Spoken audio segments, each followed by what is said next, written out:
Moja wapo nilikuwa nimeenda kuhubiri wilaya ya Masasi, nikiwa Mtwara kule kule, nimeenda na timu ya watu kama 5. Sasa kwenye kile kijiji ni maili 6 kutoka Masasi mjini kwenye mpaka kufika kwenye kile kijiji kinaitwa na Makongwa. Sasa kile kijiji kina ushirikina sana. Sasa usiku saa 6 nikaamshwa, saa 8 nikaamshwa, nikaambia chukua timu yako mzunguke muombe hii barabara ya Masasi Mtwara. Unaenda unatembea robo kilomita unarudi, robo kilomita mnarudi. Tulianza kuomba kuanzia saa 8 ile. Saa 9. Sasa saa 9:30 tukataka kwenda kulala, lakini nasikia sauti inaniambia, "George, msiende kulala." Unaona? Msiende kufanya nini? Kulala. Basi, endeleeni kuomba. Tukaanza kuomba. Saa 10 hivi kama mita 100 kwa sababu kulikuwa na mbalamwezi, nikamuona mbwa, yani kwa macho haya mbwa. Unaona? Mbwa kabisa. Nikashangaa. Sauti huku ndani inaniambia, "Unamuona huyo mbwa?" Ya Yesu. Unaona? Kilichotokea inaniambia, "Unamuona huyo mbwa?" Ananiambia, "Huyo sio mbwa." Na mimi nikadauti, nikawa na mashaka na ile sauti. Ona niambia ananiambia huyo sio mbwa, ni mtu. Sasa macho unamuona mbwa na anatembea. Yaani nikasema sasa Yesu umezidi. Unajua wakati mwingine sauti unaweza ukashindana nayo ya Mungu. Sauti inaniambia, "Mara ngapi nimesema na wewe kukuthibitishia, sijawahi kukudanganya. Mimi ni kweli. Nikizungumza ni kweli. Huyo ni mtu. Ila amewaona nyinyi, amejigeuza. Anatoka kuwanga, anatoka kuloga." Yani mimi pale sasa nikasema ni nyamaze. Sasa sauti inaniambia, "Waambie hao vijana wako." Tulikuwa na vijana wale 4. Nikamwambia, amefika kama mita 50, nikamwambia, "Jamani, mnamwona mtu huyo?" Sema, "Mchungaji, sasa hichi kiroho kimezidi. Unajua macho unamwona mbwa, lakini rohoni unaambiwa mtu." Nikaambiwa, "Jamani," nikaambia, "Huyo ni mtu amejigeuza, anatoka kuloga, ametuona sisi amejigeuza." Akasema, "Hapana mchungaji." Akasogea. Ameendelea kusogea tu, anakuja. Sasa amesogea karibu, niliona nguvu za ziada zinatoka juu tena zingine. Yaani unajua unavikwa nguvu. Niliona ile nguvu imeteremka. Amesogea karibu hapo kama mita 1 2, kama hapo kwenye ukuta hapo. Nilitamka tu, "Kwa jina la Yesu Kristo wa Nazareti, uchawi toka." Yule mbwa alizuka pale pale. Akageuka, yani ametoka kwenye mbwa, alizuka mtu tu chwa. Vijana wale kwa sababu hawakuwa na nguvu walianguka pembeni ya barabara. Uzuri wa kuangukia kwenye lami, yani iliwashoku kwa sababu wewe unamwona mbwa alafu anageuka mtu. Hata mimi kilichonifanya nisimame ni nguvu ile ya Mungu. Ndio ile nifanya nisimame. Sasa yule mtu amekamatwa na ile nguvu. Anasema, "Habari zenu, habari zenu, habari zenu, habari zenu, habari zenu." Nikasema, kumbe ndio mnavyojigeuza. Mnavyojigeuza wanadamu, mnavyojigeuza kuwa wanyama. Sauti inaniambia, hii ndio hali ya nchi unaiona. Uchawi uliokithiri. Watu wanajigeuza paka, wanajigeuza panya, wanajigeuza kuku, wanajigeuza bata kufanya athari. Anaambia macho ya mwanadamu huwezi kuona mpaka uwe rohoni. Sasa yule mtu ameganda pale, ile nguvu imemkamata. Vijana wale kuamka ndio wanabaki wanashangaa. "Sema mchungaji, ni nini?" Nikamwambia, "Huyo si niliwaambia mlikuwa mnakata. Sasa alikuwa mbwa huyo." Nikamwambia, "Ndio mjue uchawi ulioko. Uchawi ulioko. Unaona hii uchawi kusini huko." Unaona? Baadaye sasa kwa sababu alikuwa katikati ya barabara, sauti inaniambia, "Ukimwacha hapo atagongwa na gari. Kwa hiyo mfungue huyo." Kwa hiyo nikamtoa tu, "Kwa jina Yesu utoke." Ndio akafyaduka kukimbia. Ndio Mungu akaanza kuniambia vitu vingi vingi vingi vingi vingi. Anaambia, "George, una kazi kubwa ya kufanya ya maombi. Wewe unaona kama watu lakini sio watu." Sasa ingine, hiyo maana hiyo ni moja. Ingine ambayo ndio kubwa zaidi. Kulikuwa na binti, huyu binti akiwa na miaka 2. Alifundishwa na baba zake kule kule Lupaso. Lupaso kule ambapo walizaliwa Mkapa, kwao nyumbani kwao. Kwa hiyo yule binti akiwa na miaka 2 akawa anachukuliwa na baba zake, anapelekwa huko chini kwa mara ya kwanza. Alipopelekwa kule alikuwa hajui chochote, anasema alipewa kibuyu cha ndani yake kuna uji wa ulezi. Yeye aliona uji wa ulezi, lakini baadaye alikuja kufafanuliwa kwamba ni nini. Yule binti akiwa na miaka 5 akawa amebobea kwenye uchawi, na akiwa amebobea kwenye uchawi akawa miaka 5 akajitia ugonjwa, akajiweka malaria, kwenda hospitali ikaonekana amekufa. Madaktari wanatoa taarifa kwa amekufa. Unajua kuna vifo vingine watu hawajafa, wako hai. Wako hai kabisa, wako majumbani. Wengine wako kwenye majumba ya biashara. Mimi nimekuja kuyaona.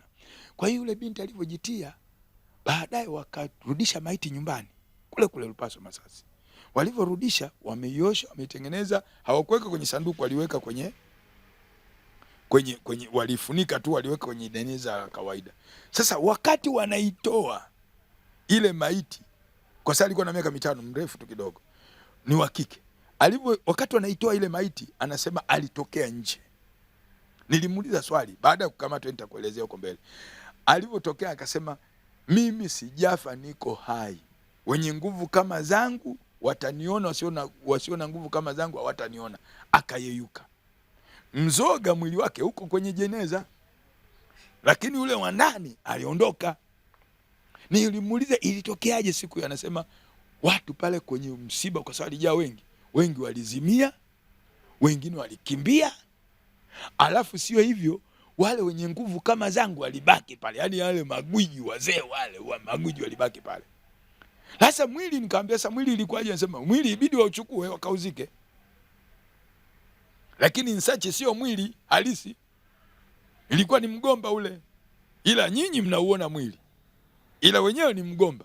Anasema ibidi uchukue kwa sababu kaburi walishachimba, wakaenda kufukia. Kwa hiyo tangu kipindi hicho yule binti akawa anafanya kazi ya kuangusha magari, na alikuwa ni bodyguard wa watu wakubwa wafanya biashara na watu wengine. Sasa ilitokeaje huyo binti mpaka ukamatwa? Kwa sababu alishazikwa baada ya miaka 20 anaonekana. Ndio kitu ambacho ni muujiza mkubwa ambao nimeuona kwenye huduma ambao Mungu ameufanya. Hii sitaisahau kwa sababu ni tukio kubwa ambalo, na mengine mengi hapo, lakini hili ni kubwa mno. Yule binti, kumbe nilipoanza kuhubiri nikiwa magereza, alipewa assignment ya kunifuatilia. Unajua hao watu huwa wanachukuliwa na kupelekwa kuzimu kwa Lucifer, wanafuatilia sana wahubiri. Na ndio maana inabidi wahubiri wawe na maombi sana. Wachungaji wawe na maombi, wachungaji ambao wana nguvu za Mungu wanafuatiliwa sana. Yaani tangu siku mtu anaokoka tu, kuna agenti anatumwa kumfuatilia, kumrudisha nyuma, kumrudisha. Kwa hiyo anasema sisi huwa tunamulika dunia, tunaiangalia kila mikoa, kuna watu wetu, kuna watu. Kwa hiyo anasema ulipookoka tu na ile nguvu tuliyoiona, akapewa huyu binti kunifuatilia. Mimi sijui, nikiwa Mbeya bado sijaacha kazi. Sasa ninakumbuka tukio moja, alikuja kunieleza baada.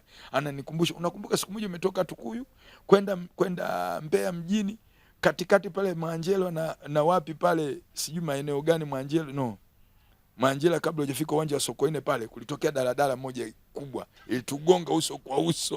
Mimi nilikuwa kwenye gari, naikumbuka hiyo tukio. Sasa tulivyogongana hivi, watu watatu walikufa pale. Mimi nilichubuka hapa, maana niliona ile gari inakuja hivi uso kwa uso. Nilikemea tu kwa jina Yesu. Sasa hilo tukio alinikumbusha, akaniambia ilikuwa ni mimi, ilikuwa ninakutafuta wewe, lakini tukakukosa kwa sababu ulizungukwa. Anasema ulizungukwa na kama nguo nyeupe hivi ilikuzunguka wewe, tulishindwa kukupata.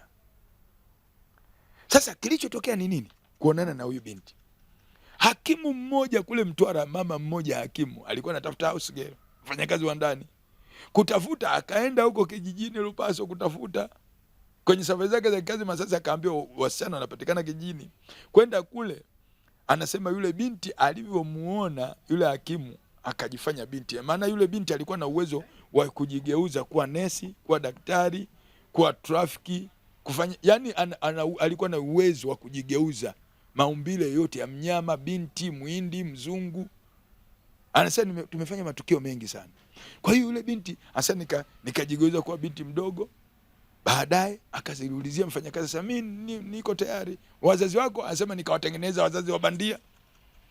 Kaenda pale kawafomu danganya pale, akaondoka naye kuja Mtwara. Alipokuja Mtwara mjini, sasa wakati wanawasiliana, anasema bwana tunanyanyua wanasema tuna antena zetu za mawasiliano. Sasa alikuwa ameambiwa bwana, Mtwara mjini kuna mtu anayetusumbua, tunasikia wanaomba sana lakini hatumuoni. Kuna kanisa linaomba sana lakini hatuwaoni. Unaona? Yaani tunapoomba maombi tunajifunika na nguvu ya Mungu. Kwa hiyo hata shetani, mapepo hawezi kukuona. Sema sasa tunakutuma Mtwara ukatafuta hilo kanisa, ukalishughulikie na wewe mchungaji. Basi alipokuja pale, hakimu akamweka mfanyakazi ndani. Siku ile ya kwanza alikuwa na watoto wao wawili, wa kike na wa kiume. Mmoja huyo amesuka, wa binti kadogo, na mwingine ana nywele zake. Usiku wacha wenzio wakaja, wakawanyoa vipara wote. Asubuhi kijana anaamka, anapiga mswaki, anashika nywele hakuna. Binti anatoka naye anapiga mswaki, nywele hakuna. Kwenda kuangalia kitandani, hawakuti nywele. Ikabidi yule mama hakimu akamwambia, wewe umewafanya nini watoto? Wewe kumbe mtoto ni jini. Anamwambia hivyo, wewe mtoto ni mchawi, ni jini wewe. Kumchukua, kumpeleka polisi, wakaenda kumfunga lock up Ligula, kuna gereza pale la mkoa. Wakaenda kumtundika huko magereza. Nilimuuliza swali, ulipopeleka gerezani ulikuwa unakaa huko? Anasema sisi hatufungwi, anasema tunaachaga mwili pale, lakini ile nafsi, ule utu wa ndani tunaondoka. Kwa mimi nilikuwa nafanya kazi zangu kama kawaida, kivuli tu kinaonekana kiko pale. Kwa hiyo baada ya siku 7 alipewa siku 7 wakamtoa. Sasa alipotoka siku 7 hawezi kurudi kwa yule mama kwa sababu alimfukuza. Akawa anazunguka kwenye hospitali ya Ligula ya mkoa. Kupita pale mama mmoja nesi akamwona. Si unajua kiu ya wasichana wa kazi. Alipomwona akamwambia, wewe vipi? Mimi nikuja hapa na hakimu mmoja nilikuwa nafanya kazi, ananisingizia tu kwamba mimi ni mchawi. Kwa hiyo sasa mimi nimeona sijui ananisingizia, lakini mimi sio mchawi. Ambia sasa utarudije? Sema sina namna ya kurudi, nikuja kufanya kazi. Kwa hiyo ndio mama yule alikuwa na shida ya mfanya kazi. Sasa basi utakaa kwangu, ni nesi lakini ana dispensary yake pale Mtwara. Basi kumchukua kumpeleka nyumbani kwake, basi utakaa hapo utafanya kazi ndani nini na nini. Basi ameendelea. Sasa yule mama alikuwa na dispensary yake, zahanati yake. Akamleta mganga, ameijenga vizuri kila kitu, anataka kuizindika. Unajua ndio wanaofanya watu wengine wasiokuwa na Mungu.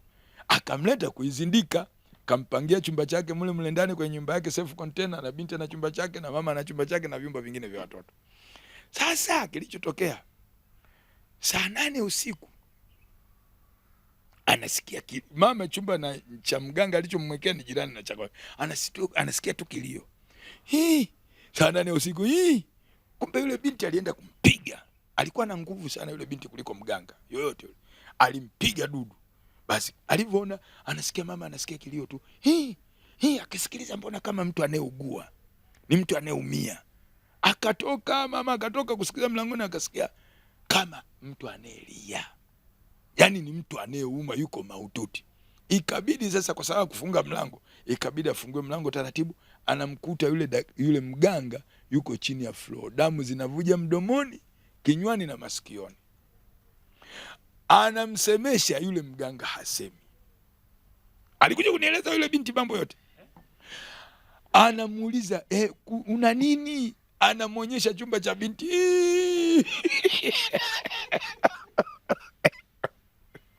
Akimuuliza, mganga wangu nini? Anaonyesha kwamba huyu binti ndio amenifanya hivi mara 3. Ikabidi sasa yule mama kwa hasira atoke, akamwendea yule mganga, yule binti, umemfanya nini mganga wangu? Sasa mimi nimemfanya nini? Mbona anakunyoshia wewe kidole? Anaonyesha kwenye chumba chake. Sasa mimi sijamfanya lolote. Sasa baadaye alimchukua yule mganga kumpakia kwenye gari. Nikamuuliza sasa alivyoondoka pale kufa, sasa yule tulishamaliza kazi. Anasema mimi nilimtupia dudu kubwa, mimi uwezo wangu ni mkubwa mno. Sasa kilichomfanya amtupia madudu ni nini wakati alikuwa anakuja kumwekea zindiko kwenye nani? Sasa sikuonyesha nguvu. Unajua wachawi wanaonyeshana upawa. Yaani alichokiwa amefanya huyu binti huyu kumpiga yule mganga ni kuonyesha nguvu zake tu. Unaona? Kwa hiyo baada hapo mama yule alivyoona hivyo akasema hii ilikuwa ni hatari. Jumamosi hiyo. Hapa wapi? Kwa sana nasikia matangazo yote kwenye radio, kwenye nini, akasema nampeleka TAG Shangani kwa mchungaji George. Maana tunaombea watu pale full time masaa 24. Kwa hiyo kilichotokea ndio kumbeba sasa Jumapili. Mganga sasa alishaondolewa, amepelekwa, amekufa huko. Huyu binti sasa ili kutoa vile nguvu zake za uchawi. Maisha agundua kwamba huyu ni mchawi huyu. Sasa ili uchawi utoke huu, afadhali nimpeleke akaombewe. Yule binti alipofika pale ilikuwa ndio siku ya ibada. Saa 7 hivi ndio tunamaliza. Wakafika. Baadaye sasa mimi nimefika ofisini, naambia bwana kuna nesi mmoja amemleta binti fulani kuokoka kuombewa. Sasa Roho Mtakatifu ni mzuri. Alivyofika tu kabla hajaingia ofisini, wamesimama mlangoni, nasikia sauti. Naambia George, huyo binti sio mwanadamu wa kawaida. Una tahadhari mno. Huyo binti sio mwanadamu wa kawaida, ni hatari. Kumbe wakati yuko pale, wakati alikuwa ananitafuta, ndio antena zao, anasema wana antena zao, network. Anasema hapo, alikuwa anaambiwa hapo. Huyo ndio tunemtafuta huyo. Sasa hapo dawa yake ujifanye umeokoka, uokoke. Lakini utafanya kazi kwa urahisi sana. Unajua kuna watu wako makanisani ni maagenti kabisa. Sasa usipokuwa na macho na masikio uwezi. Wachungaji wengi, wautumishi wengi wameuawa. Kama wana nguvu ya Mungu wameuawa kabisa. Na wengine wameangushwa kabisa. Wanakuinda kwenye uzinzi wakikushindwa, wanakuja kwenye magonjwa. Wakishindwa kwenye magonjwa, wanakuja kimwili. Wanakutilia sumu. Wakishindwa kukutilia sumu, bastola. Kuna njia nyingi sana. Sasa hivyo vitu inatakiwa uwe na ufahamu wa kiroho sana. Kwa hiyo baadaye mimi naambiwa hivyo, nikamwambia okay, ambia uwe makini na huyo binti. Wakaingia. Alipoingia akanielezea yule mama nini. Bwana, huyu binti nini akatuelezea, kwa nimekuja kuombea pepo hazitoki. Haziishi ni nyingi. Tukamongoza sala toba, akakubali. Kaambia mama, sasa huyu kwa sababu tunafanya huduma hapa, abaki hapa kanisani. Tutakuwa tunamfanyia na vile vikundi vya Mungu, tutakuwa tunamwombea. Pepo kemea, pepo zisizoisha. Kasema sasa kwa sababu ameokoka, tumbatize. Tukambatiza. Kumbatiza yule binti alikuwa mshirika mzuri. Yaani alikuwa anafanya kazi kila siku, mandhari ya kanisa anafagia, ndani kunapigwa deki. Tukasema tumepata mshirika mzuri. Mapepo yakatoka. Mapepo yalitoka kiasi, si yamejificha, mengine anajificha. Na ndio maana inatakiwa umwe na ufahamu wa kiroho. Nyinyi mnaona amejificha, na tukaombea Roho Mtakatifu. Alafu mapepo yale akampa kunena kwa lugha. Na ndio maana lazima tuwe na karama za kupambanua roho. Watu wakaona ananena kwa lugha. Binti alikuwa anaomba masaa 6. Binti anafunga kavu. Kufunga siku 14. Wanafunga. Yaani wenzetu huko kuzimu wanafunga. Sisi hatufungi. Yule binti alikuwa anafunga. Wakati mwingine mwezi mzima anakunywa uji tu kikombe kimoja kidogo. Siku nyingine anakunywa maji tu mwezi mzima. Watu wakasema si tumepata mtu. Wanamsifia binti, wakaanza kumpenda watu. Wengine wananidai mchungaji huyu bwana tayari nipe. Nikamwambia bado huyu nyinyi. Nikamwambia huyu bado. Mimi naambiwa kabisa huyu bado. Na hata yuko kunena kwa lugha nako nena sio lugha ya Mungu yangu. Nisikia siku moja ambia sio lugha yangu. Uwe naye makini. Nilikusha kueleza. Nasikia sauti. Lakini washirika na watu wakaanza kumwamini nini, na kazi anachapa, kufagia, kupiga deki. Yaani kazi zote za kanisa zile, yaani kanisa likawa linawaka, uwanja unang'aa. Tukasema tumepata mshirika. Mwaka wa kwanza. Mwaka wa pili tuko naye. Wanakuaga na mkakati mzito. Sasa kilichotokea siku hiyo, mimi nimelala nyumbani. nikatolewa katika roho kama vile Yohana alivyotolewa Patmo akapelekwa mbinguni kuonyeshwa. Nikatolewa nikajikuta niko kanisani, nimekaa kwenye pembe fulani ya kanisa. Anaambia George, kulikuwa na kijengo kidogo pale kanisani. Anambia nataka nikuonyeshe leo kuhusu huyo binti yako Debora. Tulimpa jina Debora. Kama nataka nikuonyeshe jinsi alivyo. Yaani Yesu mwenyewe ananiambia nataka nikuonyeshe. Nyinyi si mnaaminigi mtu alivyo hivi ameokoka anafanya nini, nataka nikuonyeshe. Sasa nimekaa hivi namuona yule binti anatoka huko amezuia kibwaya kidogo, kiguo kidogo, ameshika mkia na kibuyu. Unaona? Kibuyu. Unaona? Kile kibuyu. Nikasema huyu si fulani, ananiambia anaambia huyu amekuja kwa mission maalum. Hajaacha uchawi na ametumwa kutoka kuzimu kuja kukuangamiza, lakini nakuonyesha nimempa siku 2 za kuishi. Asipotubu ninamuondoa. Sasa nakuonyesha kazi anayoifanya. Basi nikauliza sasa hicho mkia, ananiambia nitakuonyesha. Akaenda kwenye mlango wa kanisa wa kuingilia pale kanisani kabla tujajenga hii jengo. Akachota, naona unga, anachota kabisa unga. Akasema mbona huo ni unga? Ananiambia huo unga, unaona unga? Huo sio unga wa kawaida. Hiyo ni mifupa ya watu iliyosagwa. Si unanielewa? Mifupa ya watu iliyosagwa. Sasa hizo ni roho. Ananiambia na akaanza kumwaga pale mlangoni. Alipokuwa anamwaga nikasema hapo anamwaga ni anapomwaga hapo anapanda roho za magonjwa. Kila atakayeingia hapo magonjwa yasiyoponyeka, anapanda roho za faraka, roho za uzinzi, roho za kila namna, yani za magombano tu. Kwa hiyo mtu akikanyaga kivuka tu, tayari utashangaa kanisa lilivyo. Uzinzi, faraka, kila kitu. Nikasema basi akatoka pale, akaenda madhabahuni. Akazunguka madhabahuni ile, anamwaga huko, ananuiza. Unaona? Ananuiza, anamwaga, alafu anafanya hivi mkia mbele. Nikasema anafanya nini? Anasema hapo anachokifanya anaondoa nguvu ya Mungu. Utakapokuwa unasimama ukihubiri neno, haliwafikii watu na kuwaponya. Kwa hiyo anachoondoa hapo ni uwepo wa Mungu. Lakini sio hivyo, kwa sababu kama nguvu ya Mungu hakuna, wewe siku moja utashangaa ni kama utapata pressure ya kushuka, utadondoka chini, ndio mwisho wako. Sasa nakuonyesha haya ujue kwamba alikuja, lakini nakuonyesha ni mimi Yesu. Nakupenda na ndio maana kuonyesha, ukamwonya zimebaki siku 2 za kuishi. Ukamwambia aache na atoe, aeleze mambo yote. Basi nikasema sawa. Basi nikashtuka. Ilikuwa nimeomba ndio ikawa naona maono. Basi ile nilivyoshtuka nikaanza kuomba. Basi asubuhi yake nimetoka huko saa 4 nyumbani, ninatoka na begi langu. Katoka huko mbio. Baba. Jamani leo nimeota ndoto nzuri. Nikamwangalia. Yaani kama nimpige makofi vile basi tu. Sasa unamdanganya nani? Kwa hiyo kilichotokea yule binti, mimi sasa nikaenda, alivyonipokea nikamwangalia, nikahuzunika, nikamwambia kwa nini usiokoke?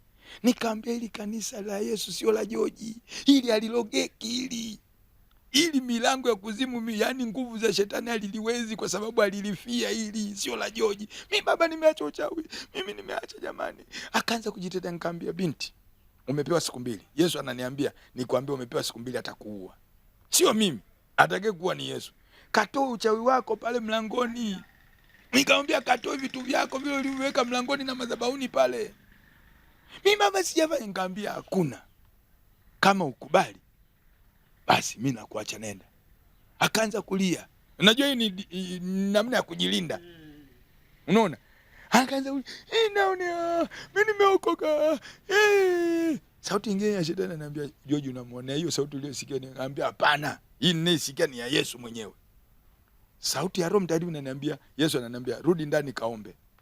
Usishindane na mtu muovu. Nasikia sauti. Naambia ingia kwenye maombi, mimi nitamkamata.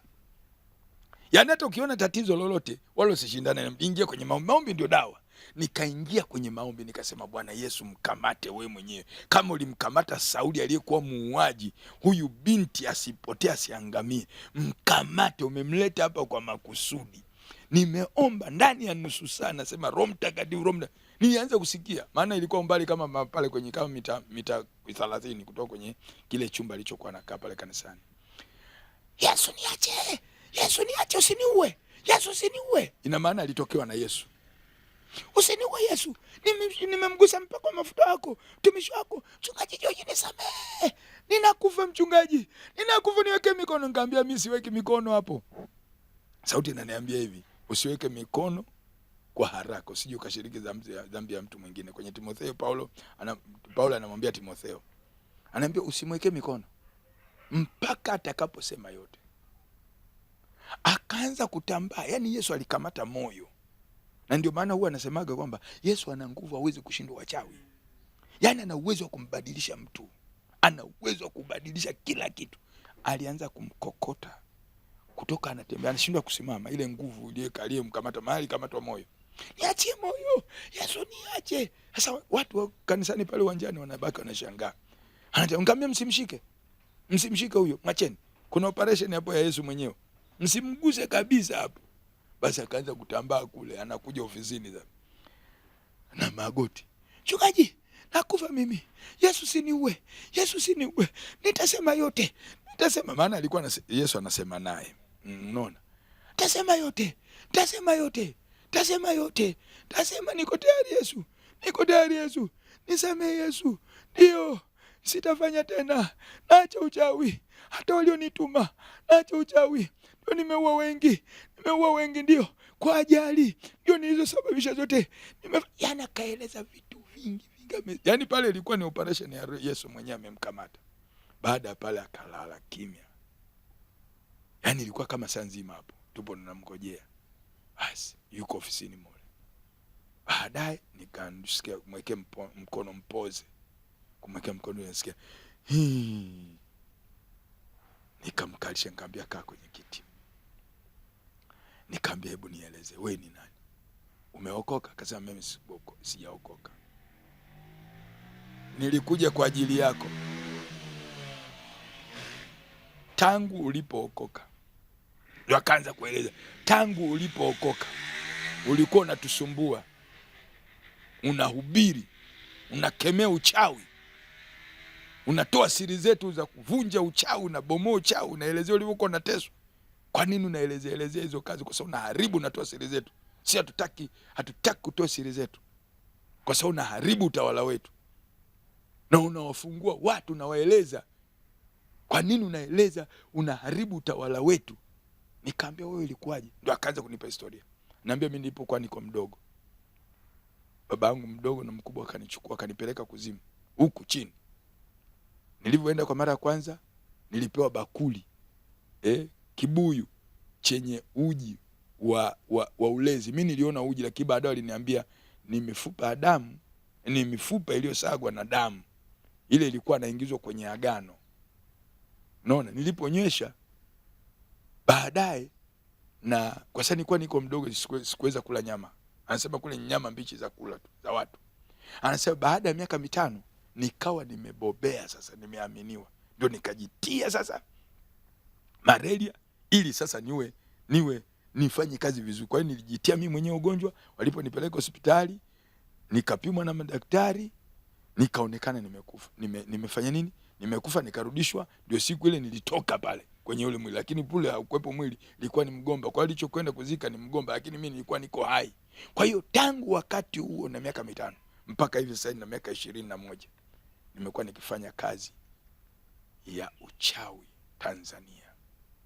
Na nimeangusha wengi, nimeua wengi, nimepoteza wengi. Mimi ndio nimekuwa nikifanya kazi na wafanya biashara wakubwa na watu wakubwa. Kwa hiyo ninajua vitu vingi, na alinieleza vitu vingi sana. Ananiambia sasa wewe, tulikuwa tumetumwa kwa ajili ya hii kazi kukumaliza. Kwa sababu unasumbua hapa Mtwara, hapa ingiliki.